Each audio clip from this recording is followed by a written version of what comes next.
It's time for the Douglas Coleman Show. Mr. Smooth and Savvy is joined by guests from all walks of life, from the entertainment industry to authors to political and social commentators, the famous and not so famous, the controversial and the light and fluffy. We have it all. Now, here's Douglas Coleman.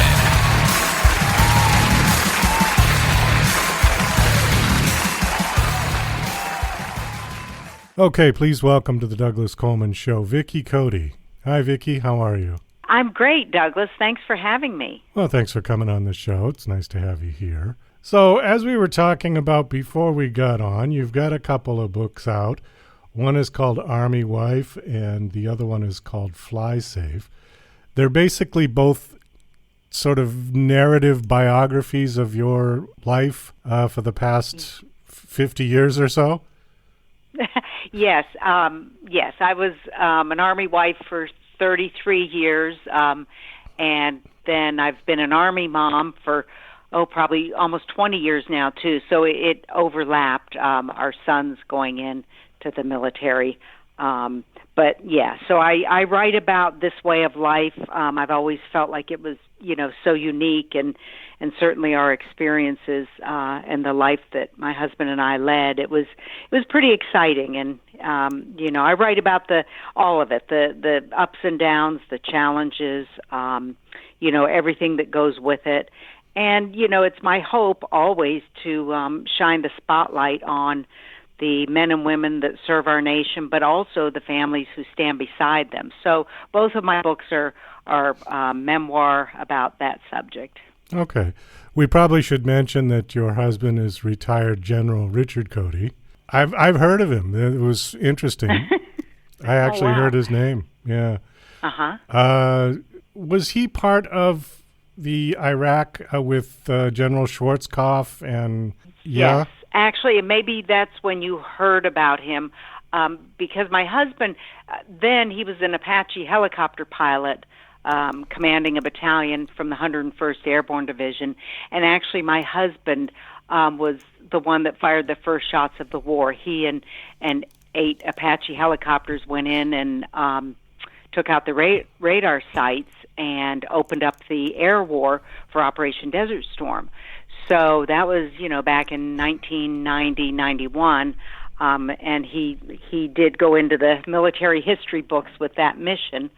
And then all these years later, it's just so ironic that, the war in Iraq and also Afghanistan, it was our 2 sons that were then deploying to those wars.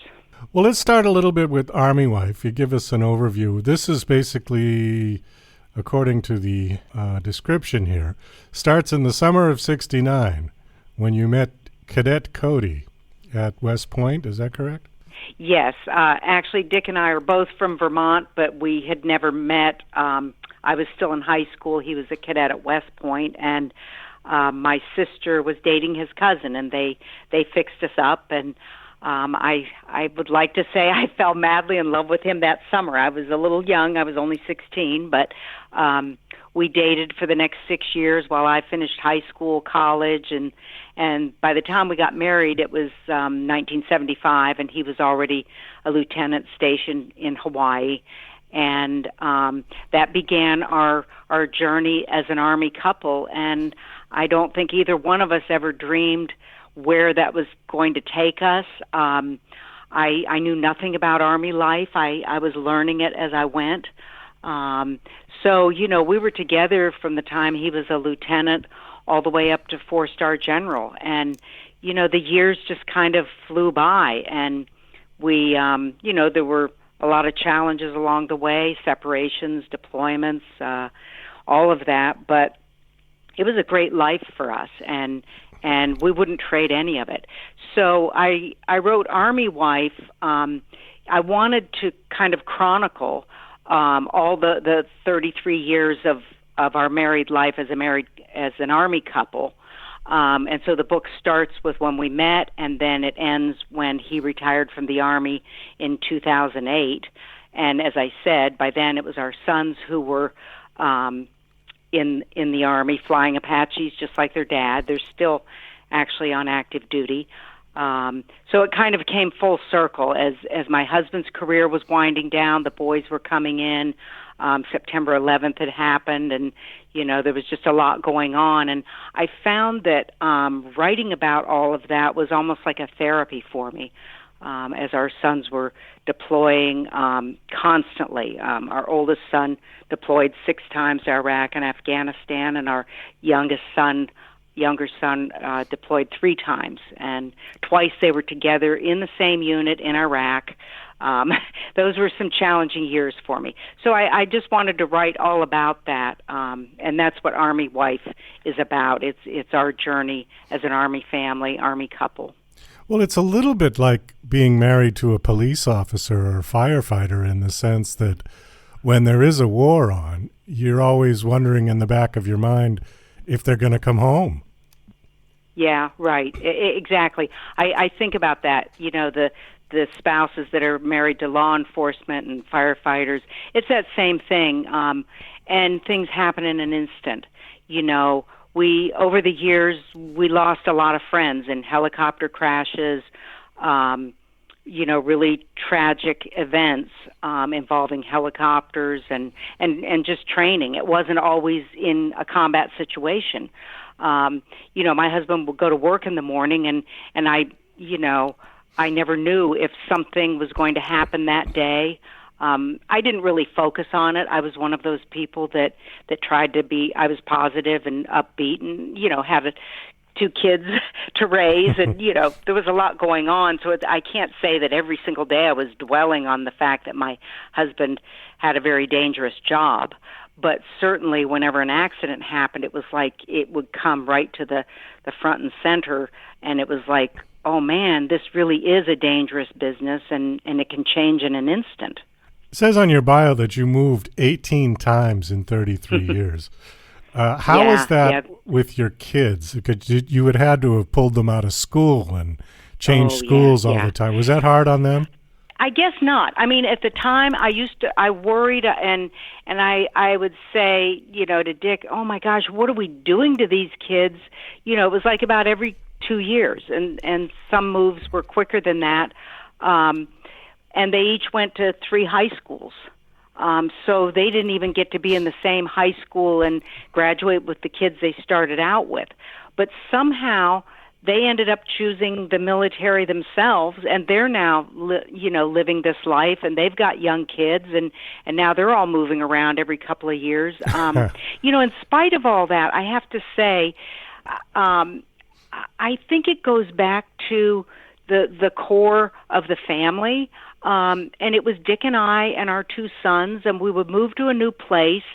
And at first it might be a little intimidating, but maybe because we were surrounded by other Army families, and the majority of the time we lived on an Army post.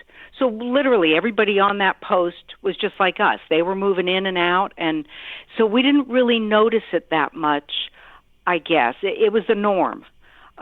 So for our family, there was nothing, no adverse effect. But we stuck together, and I think we were closer than most families because we were always moving around. Well, that makes sense. The kids go to the public school wherever you happen to be, right? The Army doesn't have its own schools for the Army kids. Well, actually, sometimes they do. They do? And we spent a lot of years at Fort Campbell, Kentucky, with the 101st Airborne Division. And Fort Campbell is a huge post, and they had, and I'm pretty sure they still have quite a few of these schools, but they have 5 elementary schools, 2 middle schools, and a high school. So the years that we were there, our kids were in schools on post with kids, like I said, just like them, their fellow Army brats, we called them. But there were some years when we moved to Fort Hood, Texas, the boys went to public schools, Killeen High School. And so there was a period of adjustment because it was somewhat different than, they were mixed in with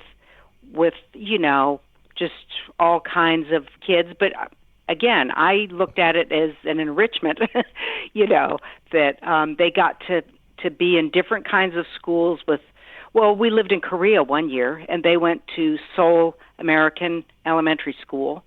So they were with kids from Korea and then American kids. Oh. It was a great experience for them. I want to read one of the talking points on your bio. It says, how to keep a marriage vibrant and raise a family amid challenges and uncertainties. Do you have any tips?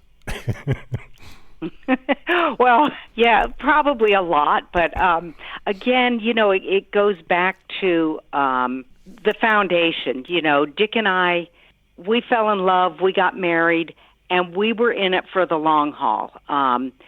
There was never a time when there were times when I maybe didn't want to move to where we were moving, but there was never a time when I just thought, "Hey, I'm packing it in. I'm leaving. I'm not doing this." We were committed from day one. We approached it. We were like a team. We were gonna live this Army life. This is what we chose, and we were gonna make it work. But we did have to be creative. I always made sure that we made time for ourselves as a couple. We always did date night, even when the kids were young, and we didn't have a lot of money.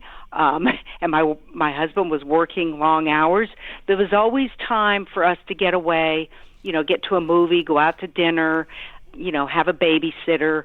And as the kids got older, we made sure we took little vacations with them, and nothing extravagant. I mean, we were living on Army pay. It wasn't like we could just go off and do some big fabulous vacation, but we made things work, and we adjusted, and I was just determined not to let Army life come between us and our kids. And so somehow it worked, but it took commitment and patience and being resilient, and a lot of communication. You said both of your kids are in the Army now? Yes, they're both. Actually, they're both colonels now. They're growing up. They're colonels, and they both fly Apache helicopters. So they both like went. They both went in for the life career. Yeah. Yeah, pretty much. Yep, because they've been in for quite a while. Did you encourage that when they were kids, like to follow in Dad's footsteps, or?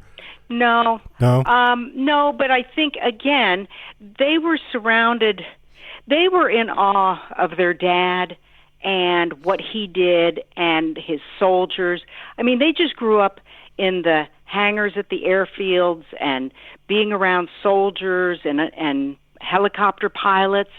And I mean, to two young boys, that's pretty exciting, And they just, not at an early age, but I would say certainly by the time each one was entering high school, they each just said, "Hey, I'm doing just what Dad does. I'm going to flight school. I want to be in the military. I want to serve with Dad someday." So it just evolved, and most of their friends, quite frankly, did the same thing because that's, again, that was the norm.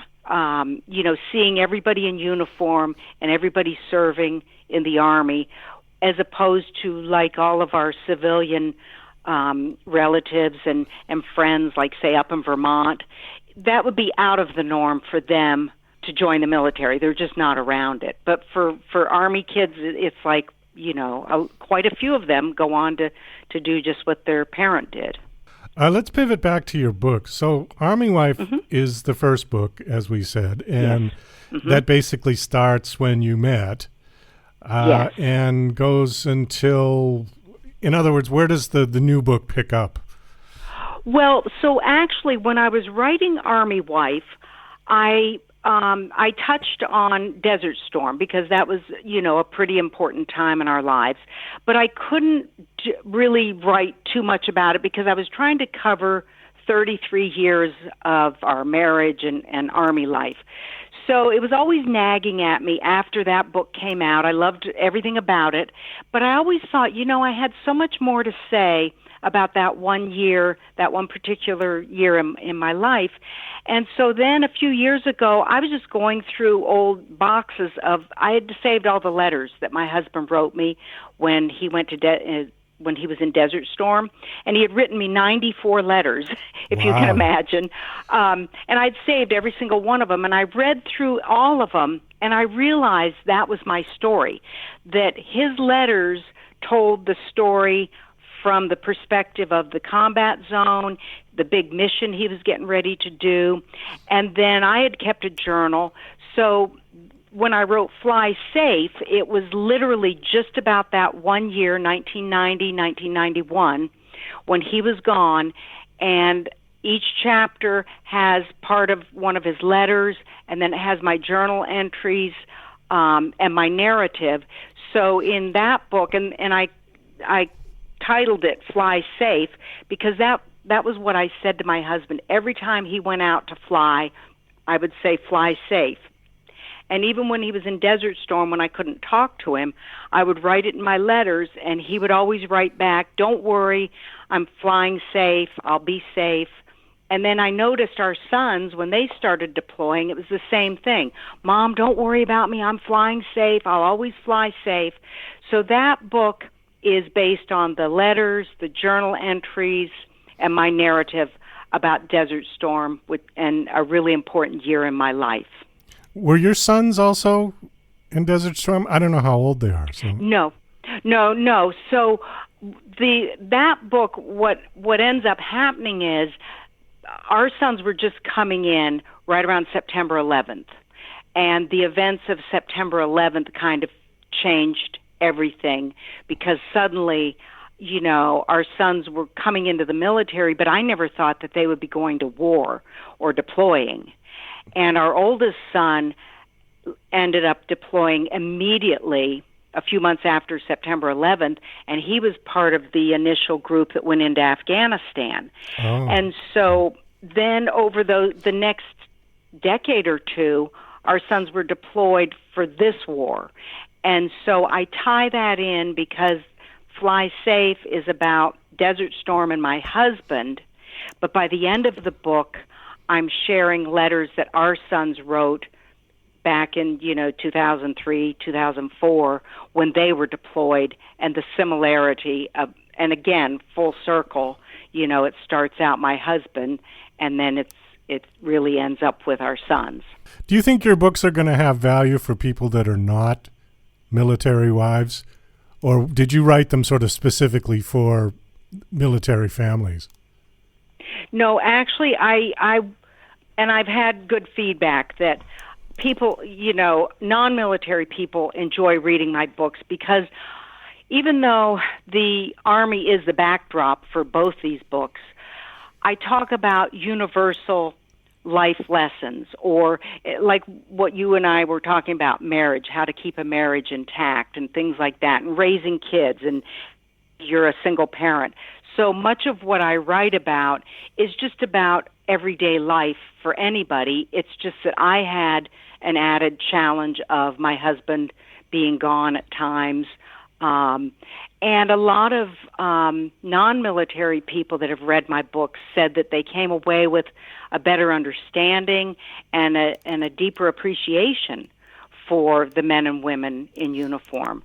So, my books are not like just straight military talk. It's just about being a wife, a mother, raising kids, and just with, like I said, the slant is I was doing it in, a different way of life, Army life. It's funny you said military talk. When you said that, I had this flash in my head that your book is going to be full of acronyms. I do like a funny take on that.